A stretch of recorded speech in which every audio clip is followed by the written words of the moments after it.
You ever notice how one moment, one single choice, can split your life into a before and an after? That's what happened to David Martinez on an ordinary Tuesday at Miller's Corner Store. The kind of day where the hum of the fridge and the creak of the doorbell were the loudest sounds in the room. His son, Tommy, 8 years old with those same stubborn brown eyes David saw in the mirror every morning, sat at the counter doing math homework, pencil tapping against paper. David was tired, but the good kind of tired, the kind that came from stacking shelves, keeping the lights on, making sure Tommy never went without. The bell above the door rang, and in came a woman in a sleek business suit with her little girl trailing behind. The woman's voice was sharp and fast, all stock prices and board meetings, the kind of tone that filled a space without really being there. The girl, Emma, couldn't have been more than 6. She wandered to the toy shelf, picked up a little trinket, studied it like it was magic, and then put it back without a word. David noticed. "That's a nice one," he told her, smiling. "My boy likes those too." She shrugged, almost apologizing for even looking. "Mommy's busy," she whispered. And yeah, David got that. Busy was a language he spoke fluently. Then the doorbell rang again. But this time it wasn't customers.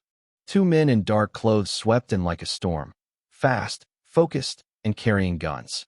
David felt the air change, felt his gut tighten. "Everyone stay calm. Nobody gets hurt," one of them said, voice flat. "Rehearsed." The shorter one locked the door, flipped the sign to closed. The woman, Victoria, though David didn't know her name yet, finally looked up, her phone clattering to the floor. They wanted the cash register, jewelry, phones. That was it. Simple, in the ugliest possible way. Mr. Miller, the store owner, hands shaking, fumbled with the till. Victoria handed over her watch, her rings, and then Emma started to cry. Just a small, scared sound at first. But the gunman didn't like it. "Shut her up," he barked. Victoria reached for her, but Emma froze, rooted to the floor by fear. And that's when it happened, the split second that changed everything. The gunman raised his weapon toward the little girl.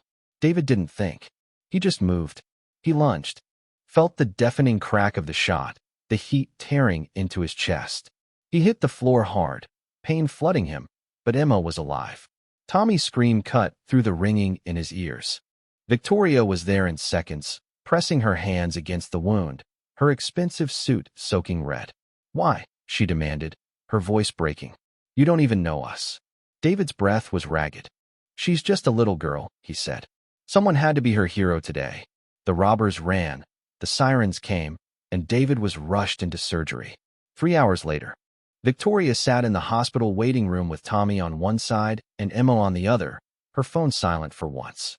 Tommy told Emma about his dad, how he'd raised him alone since his mom passed, how he worked 2 jobs but still made breakfast every morning. Emma whispered that she didn't have a dad, just a mom who worked a lot. And something shifted in Victoria right then, something she didn't have words for yet. When David woke, pale but alive, Victoria was there. Over the days that followed, she visited every evening.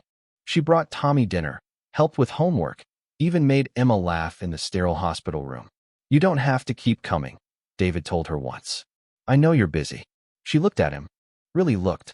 "I used to be," she said. "Now I'm just trying to be present."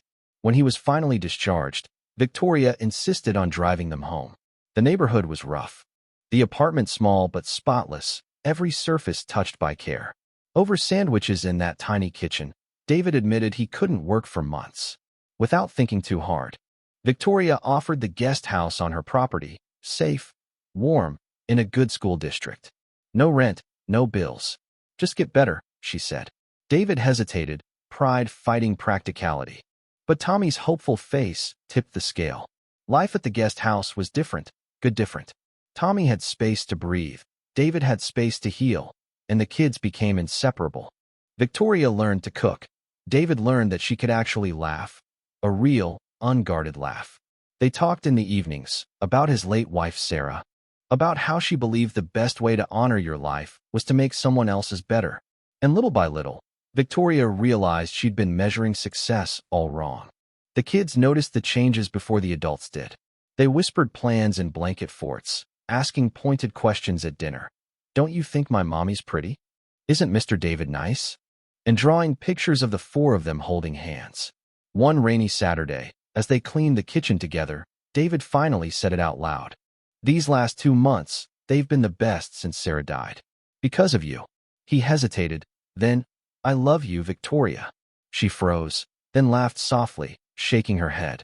You think you have nothing to offer me? You gave me my daughter back. You taught me what love looks like. And just like that, the truth that had been growing quietly between them found its voice.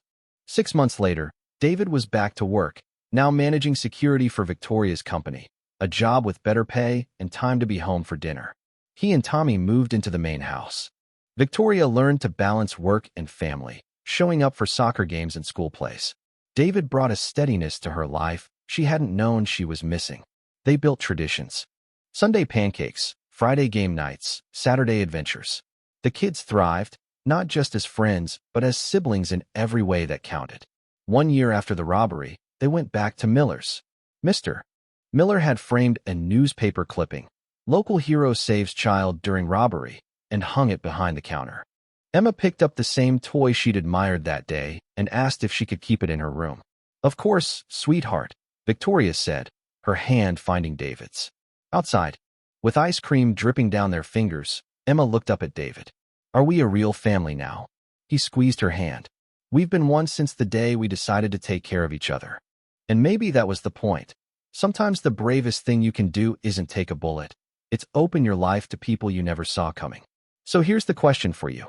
If the moment came, the one that split your life into before and after, would you be ready to choose someone else over yourself?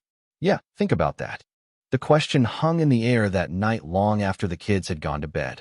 After the dishes were washed and the house settled into that kind of quiet where you can hear your own thoughts breathing, David sat out on the back porch, a mug of tea cooling in his hands, watching the porch light pool on the grass.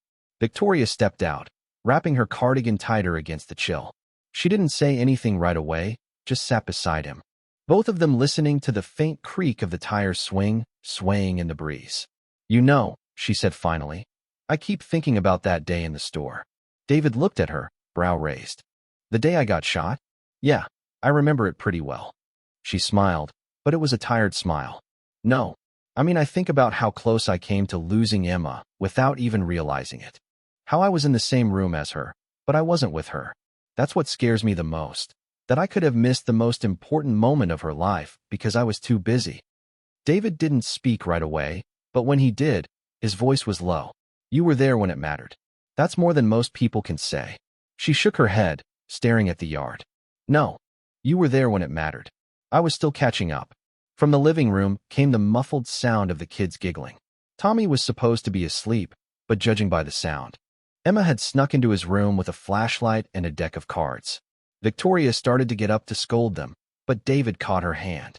Let him be. They're building memories. The weeks rolled on like that, messy, imperfect, but steady. Victoria found herself slipping out of meetings early just to catch the last inning of Tommy's baseball game or to pick up Emma from school without the driver. David's evenings were filled with small things that meant big things. Helping Emma with her spelling, fixing the squeak in Victoria's gate, teaching Tommy how to scramble eggs without burning them. And yet, there was something unspoken between them. Not a wall. Exactly. More like a bridge they hadn't dared to cross. Until one night, when a storm knocked the power out and the house was lit only by candles. The kids camped out in the living room, making shadow puppets on the wall. And Victoria sat across from David at the kitchen table. You ever think about us? She asked suddenly, surprising even herself. David's eyes softened, but he didn't look away. Every day? But I figured you had enough on your plate without me making it complicated. It's already complicated, she said with a faint laugh. She broke off, unsure how to finish. David leaned forward, elbows on the table. Victoria, we're already a family. Whether we call it that out loud or not. The storm rattled the windows, and for a moment they just sat there, listening. Then she reached for his hand. Maybe it's time we call it what it is. From the hallway, two small faces peeked around the corner. Emma grinned at Tommy. Told you, she whispered. Months later, the guest house was no longer the temporary arrangement they'd called it in the beginning. David's things had found their way into the main house, his favorite mug in the kitchen cabinet, his books on the living room shelf. A framed photo of Sarah on the mantel beside pictures of the four of them together. It wasn't perfect. There were disagreements over homework and spilled milk and whose turn it was to take out the trash, but it was real. And one evening, as they all sat on the porch watching the kids chase fireflies, David thought about something Sarah had told him years ago. Love isn't always fireworks. Sometimes it's just showing up over and over, until you can't imagine life without each other. He glanced at Victoria, her hair catching the last gold of the sunset, and knew that was exactly what had happened. They had shown up for each other. In the end, that was the truest kind of heroism.